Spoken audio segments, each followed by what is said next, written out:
It is time for Studio Diaries, episode 6. It is about 3 weeks since I last filmed Studio Diaries, and I have loads to update you on. I have, as ever, a very organised list of the things I want to talk to you about. But to be honest, it's just been a really exciting few weeks. I feel like me and the team are just finding it all very fun at the moment. There's a lot of kind of exciting things going on, exciting new things coming in, finally getting some things out as well, out into the world.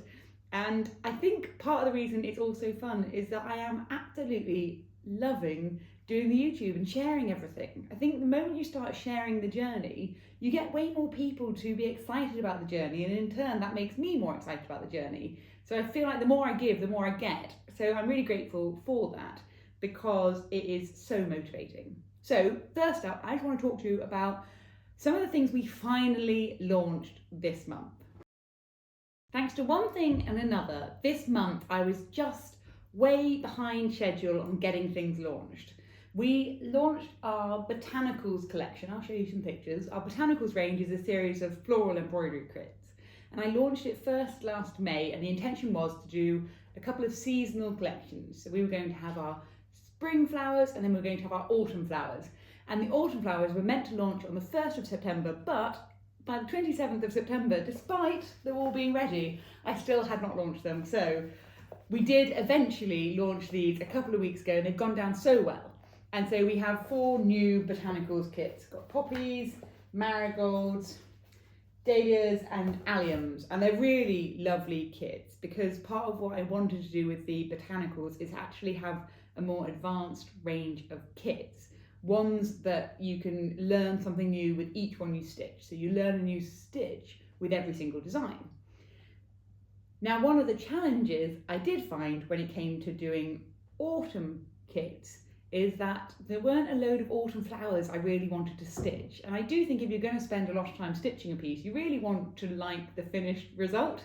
You don't want it to be forced. And so I don't ever really want to pigeonhole a collection into thinking, oh, I must do autumn flowers, or I must do winter flowers. So if you are a botanist, you will probably be questioning whether a dahlia is really an autumn flower. And you will definitely be questioning whether a poppy is one. As much as poppies are used in the UK for Remembrance Day celebrations in November, they're not really an autumn flower. So I've definitely stretched late summer into autumn, but I'd just much rather launch the flowers that you're most going to like. And so for that reason, I've had a slight rethink of our winter collection, and we just have one extra botanical coming this winter, which I guess you'll be able to guess what it's going to be because it's going to be something slightly festive, but it's not holly. So anyway, it was very good to get these launched, and we also dispatched our last limited edition kits, and we also launched our Freestyle bundles that I talked about in the last video. So all of those were live, loads of people bought them, so that was really exciting. And to be honest, it feels like a massive wait when the whole team have been waiting for me to get the final pieces ready to be able to do these launches. I do feel a great sense of relief that I have actually got the launches done. And so, with that in mind, I have then focused on what is coming next. So let me tell you all the next things that are going to come. So this is where the last few weeks have been so exciting because I feel like I've just been on a real roll with getting new things designed. Sometimes you get into that creative headspace where you just feel like the ideas are coming and it's flowing easily onto the page. You're not having to force anything. So I want to show you everything that's coming, and it is quite wildly varied what we've been working on. So, first new thing that's coming, I want to kick off with something which is more recognisable to everything we're doing now. And if you watched my stitch along video, you will have seen I was working on this long embroidery that I am so close to finishing now. With this embroidery, I'm going to launch it as our next limited edition. And I had been wondering about waiting till after Christmas to launch another limited edition, but loads of people have been asking for this particular design. So I think we want to get it out for Christmas so people can be working on it over those Christmas days. Now, what is quite interesting about this embroidery is we have gone down the route of creating something that's really hard. When I launched the limited editions, part of the idea of it was to have something available for the more advanced stitchers, people who want a real challenge. Because actually, I think when you're first getting into embroidery, there is so much choice for different projects you can undertake. But as you get better, the choices are fewer and fewer. You have far less choice about the projects you can do. And I think because most people at that point think you're off just making your own designs. But you can be a very, very competent stitcher and still not have any interest in creating your own pieces. So originally I wanted the limited editions to fulfill that need. I want them to be hard kits. I want them to be ambitious projects, and I want you to feel really proud if you can complete it. But I had still been holding back slightly because I thought, gosh, are we going to then have to show you every single step of the process to stitch it? Do we have to make it still accessible if you are a first-time stitcher? And anyway, a conversation with Katie when she came into the studio told me that no, it's okay for the limited editions to be hard. It's okay to have one part of our range that is not accessible if you've never stitched before, because 99% of the range is accessible. And it's just given me this like release of, okay, I'm going to make an embroidery exactly the way I would want to do it, and I'm going to not worry about what stitches I'm using. I'm not going to worry about my complexity, because I'm going to trust that anyone who wants to do this kit as well is going to relish that challenge. And so this piece has loads of different stitches in it. You know, I've got darning, trellis, whip stem, loads of French knots, got a delicate chain stitches, I've got couching, you know, there's all sorts of different things going on within the piece, which will be really fun for an advanced stitcher to learn. So that's one of the things that's coming, and it is going to be quite hard. We're going to launch it at the end of this month, and the way the limited edition works is they're sold for a period of time. We then make the exact number of kits, and once we've made them, no more will ever be produced. So when you get it, you know you've got a true one-off. So first thing coming, that one's quite safe. That one, you know what to expect. Second one, that is coming, and I haven't got them here because I've now divvied them out to different people to help me stitch, namely my mum, my granny, Joanne in the team, is new woolies. And I have been wanting to do new woolies for ages. Actual fact, I ordered new frames to fit woolies about 2 years ago. So I have already been planning these different sizes that I want to do for the woolies for 2 years, and just with one thing and another, I haven't got round to it. But if you don't know what the woolies are our nautical collection, and they are based on this 18th century stitching technique that sailors used to do. So typically they were stitched by men. They were generally stitched in long periods inland when you were waiting to go out on your next long voyage, when you would go out on fishing trips, or whether that was going on kind of more maritime activities, or whether that was going on more military activities. Basically, woolies were often stitched by men using waste materials, and they were a symbol of pride for their boats, pride for their countries, you know, pride for their profession, whatever it was. It was a real activity that was done in England, and it was also done a lot in America. So it's quite a kind of cross-continent idea. My woolies range is entirely inspired by these and wanting to celebrate that traditional craft, but do it in a style which feels very Fabled Thread. And at the moment we have just two designs. We've got Calypso and Nautilus, and they are beautiful. They are big.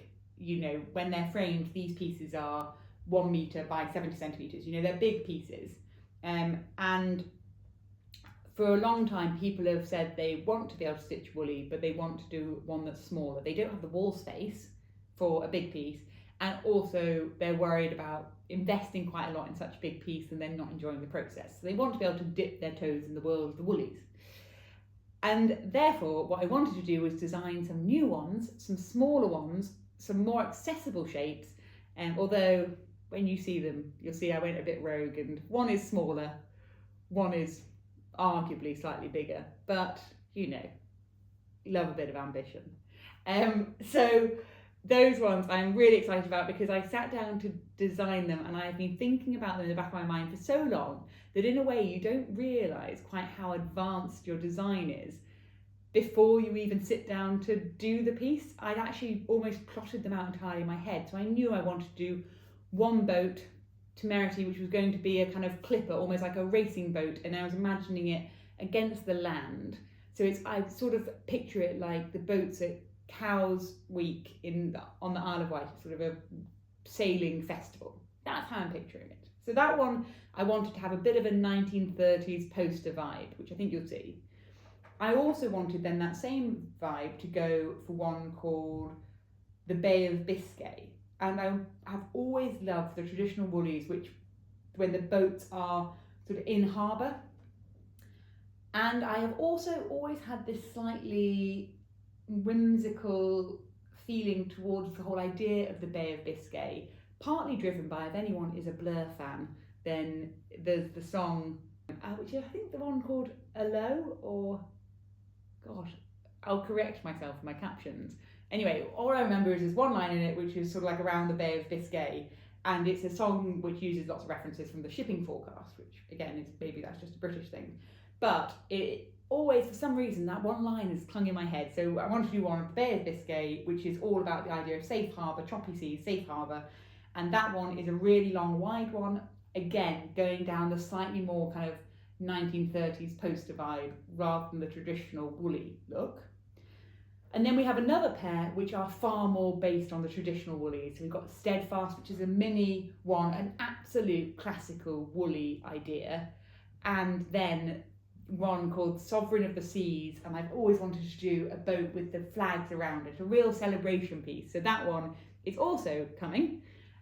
Now they're not going to launch till next year because I need to stitch them all up, and I'm going to stitch one, my mum is stitching one, my granny's stitching one, and Joanne in the team is also stitching one. So we have divvied them out among us, it's a real family affair, and we're going to stitch them all up and then launch them next year. But it is so exciting to have those ready to go, and I'm sure on my Instagram I'll be sharing little bits of me stitching them in my stories, because as you can probably tell, I'm terrible at keeping secrets. So that is the second thing coming. The third thing coming is one we have been thinking about for ages, and I think everyone in the team wasn't sure if I was going to get on with it or just talk about it, and I did get on with it. I think everyone's as shocked as I am, is planning for a Christmas shop. Sorry, I said the dreaded C word, but I am so late to the party thinking about Christmas this year. What I really always want to do with things like Christmas is, I think Christmas is a great time for sort of celebrating the handmade. But I've never wanted to do anything that feels too disposable. Like, I'm just going to make it for Christmas, I'm going to chuck it out after. And that's part of the reason we have our Christmas stockings. They have always been the only thing we actually have as a Christmassy product, because those are things to last a lifetime. You know, they're really special pieces. But I know one of the other things that people have that sort of last a lifetime are Christmas tree ornaments. And whilst I know in the US there's much more of a tradition of needlework Christmas tree ornaments, I have never really been able to get on top of making them something it's easy to do. So whether you are doing little embroidered pieces, there's such a lot of skill in the finishing of these pieces. Even if you can stitch it, actually to make it up into a neat looking decoration, I have never been able to do it. And I'm pretty dab hand with a sewing machine, with a needle and thread, and if I can't make it look neat, I don't want to sell a kit like that. I want to sell a kit where it is dead easy for you to make it neat. So anyway, about 18 months ago, we launched our own paint collaboration with a small British company called Colourman Paints. And so we started selling our own paints, and that was all part of our decorative framing part of the business. But that opened up a whole new idea of maybe I want to do Christmas decorations, but we don't want to do Christmas decorations that are fabric. So I'm going to do Christmas decorations that are painted. And so in this box, I have a collection of all the different little decorations that I have been making that are going to become kits. So we have here the little musicians. So I've taken my musicians series and they are all painted up to become little Christmas decorations. Or we've gone kind of down a wild route here of we have our circus ones. You see little circus decorations. So these are all based on my Night at the Circus range. All these ones, like these, which are all kind of little painted decorations. Or what my favourite set, the most sort of whimsical one, are the ones here based on our fables. And these kind of pick out the different characters of the fables. So you see, like this one is my Peacock and Jay from my Peacock and Jay embroidery design. So, you know, they're all kind of taken from designs people might have stitched. So these ones, oh, this little boat, obviously, I love boats. So these little sets are so fun to do because the way we sort of designed them is so that you paint it And so the kits come with these little paint pots, so you have all the paints to kind of paint up the designs, but we also then include in them a Posca pen, and Posca pen's incredible for drawing on things. So take, for example, this one, Ada from Pearl and Ada. You paint it, and it doesn't really matter how neat you paint it, because then you just use a pen to tidy up certain areas. So all those tiny details are just drawn in pen. So basically anyone can do it, and anyone can make it look good. And I think there's something about just those plain wooden painted decorations that feels really traditional and feels really timeless. So my hope is it doesn't become something that's disposable. You can make them at Christmas, and every year maybe we can introduce like a new limited edition range, and you can slowly build out your collection of these little wooden painted decorations for your tree. So I'm super excited about these. Now I have only painted one side at the moment because I was too excited. So my homework over the next couple of weeks is to go through and paint both sides of these so that I can fully laden my tree with all these decorations. So that's part of the Christmas shop. Gosh, told you there's a lot to be excited about, but that is not all that's going to come in the Christmas shop, because also last year I had so much fun making metal embossed decorations, and so this year we're also going to be having little metal embossing kits, and I'll show some clips of like bits of metal embossing going on, but we were going to do some of the metal embossing kits as well, because last year everyone was embossing metal, and actually it became really hard to get your hands on the right kind of metal. So I just want to have the right kind of foil so you can get it from us and you know you're using the right stuff to make your decorations. And the final one is doing some paper decoration sets. So I love the simplicity of Christmas and things like paper chains or little paper rosettes, paper stars, things like that. So I have had loads of pieces of paper printed in designs that I've made. So these are all designs based off kind of pattern pieces of fat paper I've made, and you basically can get a bundle of these, and they're all printed up double-sided to be used for making paper decorations, and there's loads in each set. So each set will have kind of 20 sheets together of just quite fun pieces of paper, quite unusual pieces of paper, things like unlike other ones you might get. So we are also going to have all of those, and it's quite fun how quickly things can come together when you get your mind in gear, because we talked about this on about the 12th of September, and now it's a month later and we are pretty much ready to go. We are waiting next week for everything to arrive. We're waiting for hundreds of these to come, and then we're going to be getting all our paint together and everything, and very excited to be able to launch them, and aiming to launch them at the end of October. So do make sure you're signed up to the mailing list if you're interested in these. And then the final thing, which I am finally getting finished or ready to be able to launch at some point, is 2 new Just So cushions. And these Just So cushions, to put it in perspective, they have been in the works for maybe 18 months. And I can't stitch all the needlepoint ones up myself anymore to be able to launch all the designs because of the fact needlepoint takes so long. So I work with a group of test stitchers who help me stitch up all the cushions, and I just didn't send them, when I sent them these kits, enough wool when I sent them originally, and so they were short by a few colours, and it has taken me from then until now maybe 12 months to actually just order the wool needed to finish the designs and get them launched. And honestly, my mum has been despairing with me because she loves these designs, and she has been absolutely despairing about the fact that I haven't got on with it. So let me just show you them, because you'll see a teaser of what's going to come, because they're really lovely. These are 2 different colourways, and they're based on the Just So story about the kangaroo, and you see the little bit left to finish. It's only such a small area. So this one here in this colourway, which is sort of like bright pinks and greens, or this one I really love, this earthy one, and they're sort of inspired by the bark paintings from Australia, from Arnhem Land, heavily inspired by the most amazing sort of bark paintings that you have in the Aboriginal communities in Australia. And so I wanted, because it's a kangaroo, not to sort of stereotype, but it felt like I had to lean into other bits of Australian heritage when coming up with the designs. And so those ones I really, really love, and I feel so ashamed that it has been sort of 12 months just to order a few bits of wool. And so if you ever wonder what goes on or how we function as a business, it is not thanks to my organisation. It is absolutely entirely due to the team's organisation. If I did not have the team, we would never get anything done. So that is all the news stuff that is coming and all the new things I've been working on, and that is one of the reasons why I have been quite enthusiastic at the moment. And I'm generally quite an enthusiastic person, but even I recognise that I am on a particular high right now.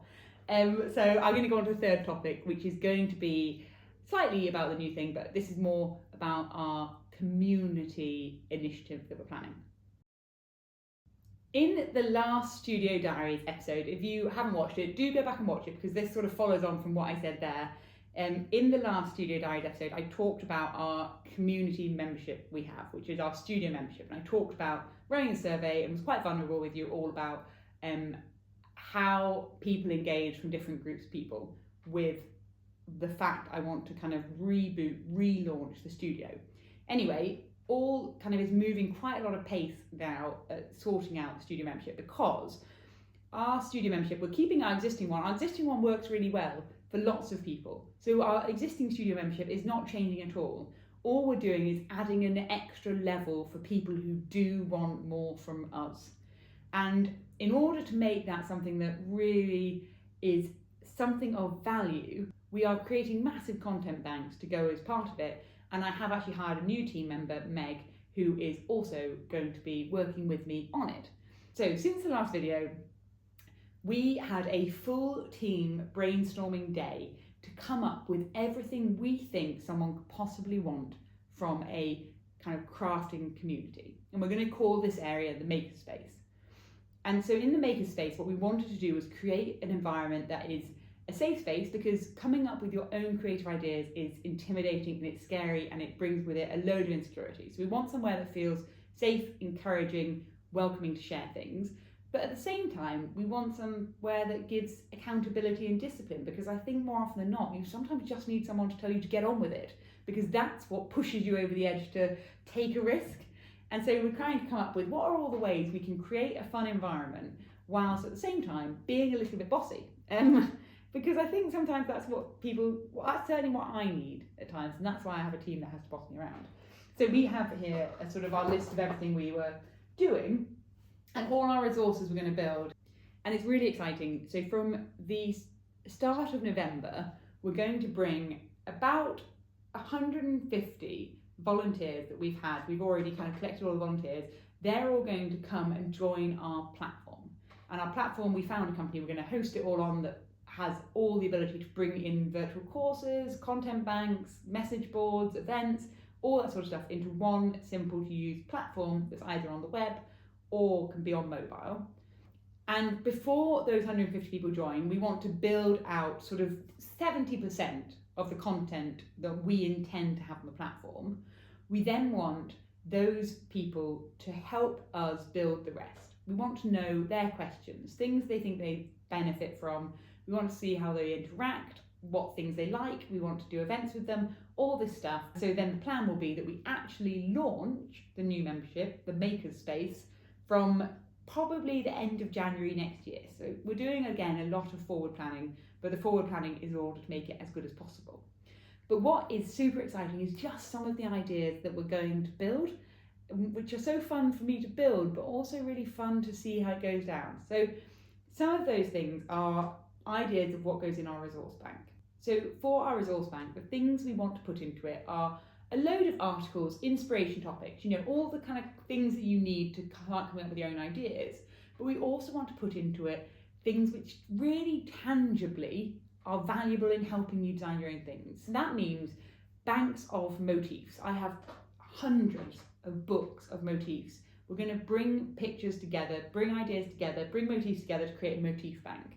We're also going to bring together a design element bank. And I've talked a lot about how I repeat design elements throughout my work. I am not at all worried about sharing with you the elements of a design that I think work really well in a piece. I don't worry about you copying me, because we'll all have our own identity. And so I'm going to bring into it a big resource bank also of motifs. So you have something you can refer to when you're first starting.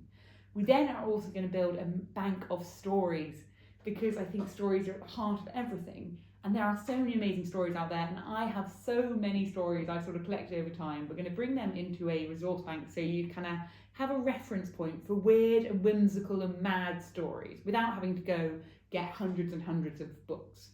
So think things like Aesop's fables and Norse myths, some of the Egyptian legends, you know, all these different kind of classic stories, but just brought in one place to make it really easy. In addition to that, we're going to have loads of other things, all our virtual courses, all our events, all these sorts of things. I'm going to talk about the virtual courses next.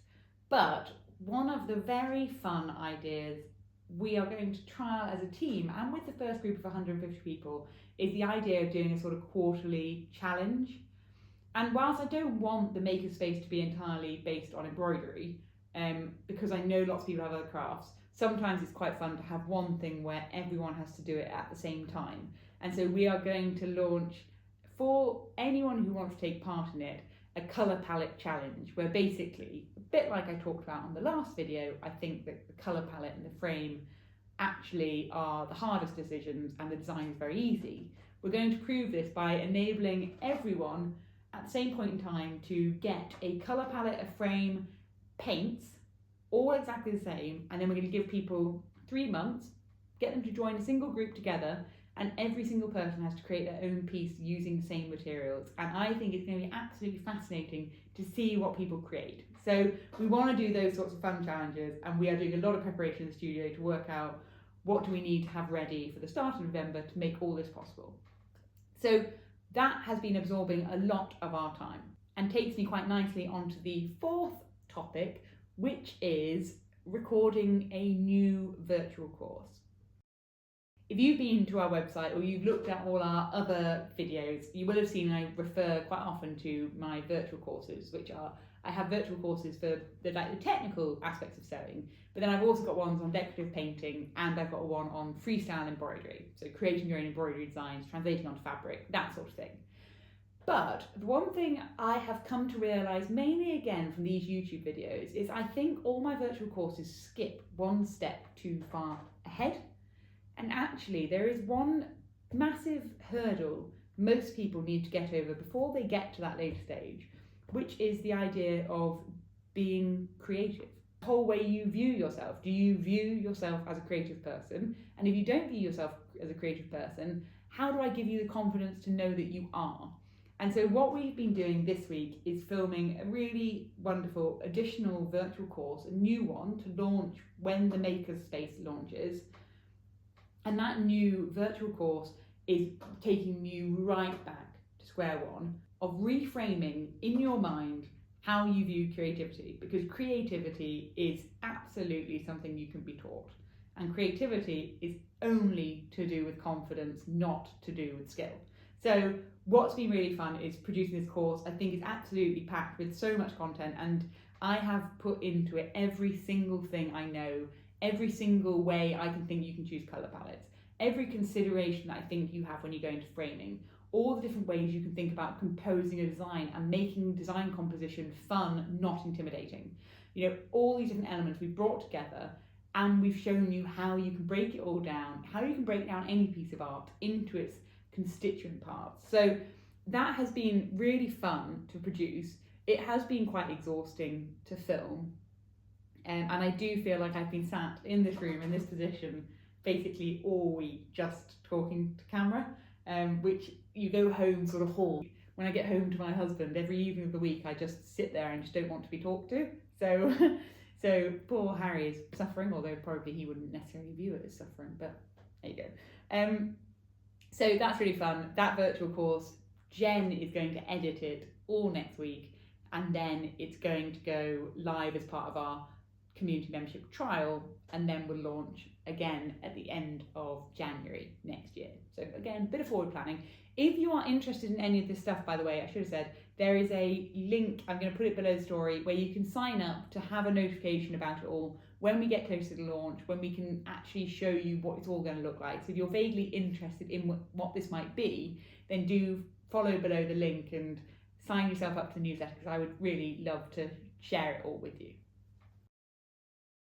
So the fifth thing I want to talk about is how my felt mystery workshop went. And unsurprisingly, if you watch the last Studio Diaries, you won't be surprised that I'm leaving this till the end, because again, I am speaking only now to you dedicated Studio Diaries watchers, because you have probably made it through about half an hour of rambling about products in order to get to the juicy stuff, the real top secret stuff. So anyway, so I'm sure if you watched the last one, again, if you didn't, pause now, go back, watch the very end of the last Studio Diaries video where I talk about the mystery workshop. And for those who did see it, it went really well. We were working on these kind of felt work products, and I got a group of 16 different customers into a studio, effectively like a focus group. And I got everyone to have a go at making these pieces, and I'm going to put some pictures around, but basically I got everyone to have a go at making little felt work pictures of an elephant and castle, based on heraldic symbols, which are a constant obsession in my life, one of my many niche obsessions. Anyway, got distracted. Yeah, so we got everyone to make one of these little pieces, and in a short class do a bit of sewing over the top to see how they'd enjoy it, and everyone absolutely loved it. So it was really exciting, really fun to get people to do, and a real kind of confidence boost that this is a sort of product line we should pursue. What we now need to do is go away and think about it all, because there's a it's a two-layer type of product I want to release, with those ones being kind of more kind of easy, quick kits for kids. And then I want to also explore the idea of a more complicated kits for adults, but similarly quite mindless. Rather than sewing is mindful, I want to do something that's mindless, because often I think all of us sometimes just want mindlessness, not mindfulness. That went really well. But what was quite interesting is then I also, as a person with many, many niche interests, have for as long as I can remember been obsessed with marquetry. Wooden marquetry is don't ask me why, it's just something that really appeals to me. My grandpa had a few marquetry pictures when I was little, and I remember them very well, and I have my own little one at home, a sort of alpine scene. That's what a lot you get in marquetry. Basically, it's inlaid wood. Anyway, I've always disliked the fact that sewing is stereotyped to women, because I think there are so many men who also benefit from sewing, but because it's so stereotyped, it's slightly hard for you to break down those pre-existing boundaries that have been built up over, decades, hundreds of years, that boundaries built up there. And again, in the same vein, you also have those crafts which are more traditionally thought of as male crafts, like woodwork, for example. But woodwork is a really hard craft for most people to do, because you need a lot of tools and you need a lot of space. And I think it's left this real big shame that for women, and again, I wish it wasn't this way, and I wish there weren't these stereotypes, but for women, there's loads of hobbies you can do from your sofa. I think we have sewing, we have knitting, we can watercolour, we can do all these different things which are kind of far more socially acceptably seen as suitable for us. And we are lucky to have all those crafts that we can do from our sofa. But actually, I think there's not the same for men. You have things like, all traditionally we used to have things like World of Warcraft, like little painting figurines, or airfix, like making airplanes. But people don't really do that anymore, kind of Lego, things like that. But one that has always fascinated me, and I have always been super curious about, is the idea of marquetry as kits, because I think they could be really cross-gender, get multiple people to have a hobby where they make something that will last hundreds of years, and it gives them a mindful moment. So it's niche, and I really don't know if I am totally alone in my interest in marquetry, but Joanne in the team just said a passing comment, and I was banging on about marquetry again. She said a passing comment about having seen someone making a table out of coloured wood, and it suddenly got me thinking. I hadn't even considered the idea that you could do marquetry using a dyed wood. So I, in a matter of hours, had gone online and found myself a place that does coloured pieces of marquetry wood. Look at these.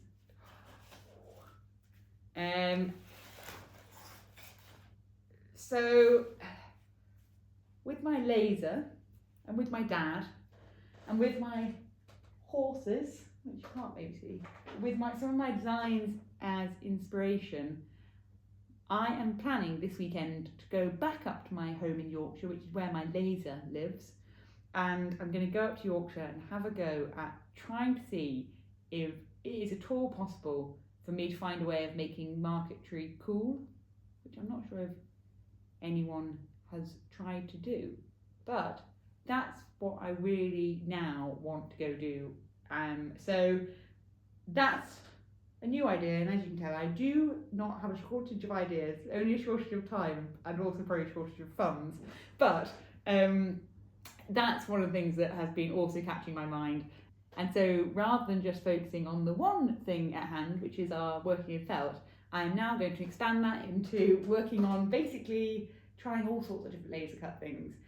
So that's more of a hobby project because it is very hard to see how you can make this into something kit-like, but let's see. And I'm hoping that next time I do my studio diaries, like in 3 weeks' time or something, I'm hoping to have an example to show you. This could be an absolute fail.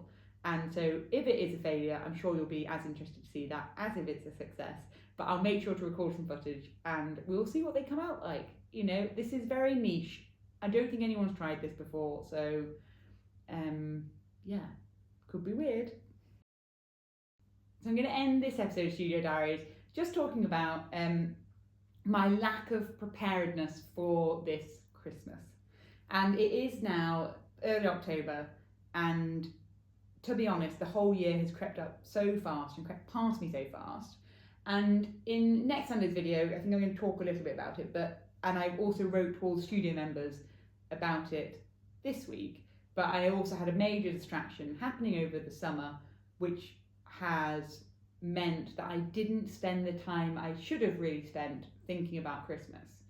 And the hard thing as a small business is that, you know, so much of your business performance, so much of your revenue, everything is concentrated in that season.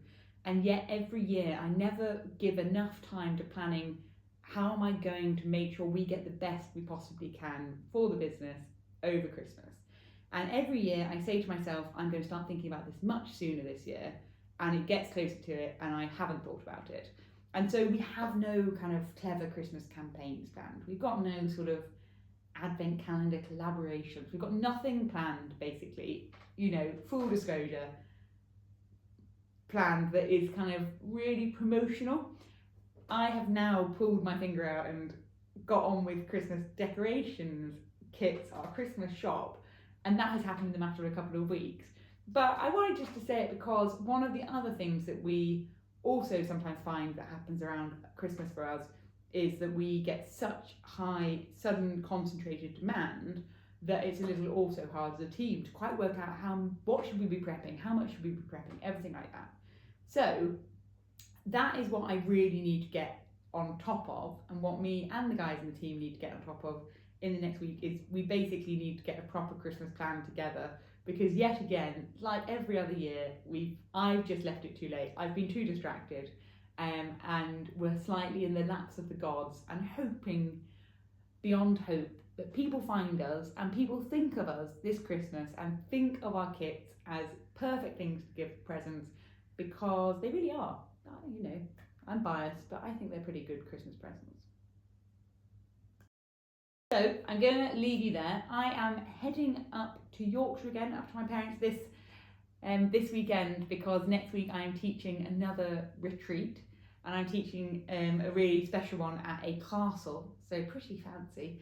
And so I'm really looking forward to that, and I'm going to be up there all week. My granny is going to be there too, and so I'm really looking forward to getting to spend some time with her, and I can check in on her stitching progress on the woolies, make sure she's not relaxing.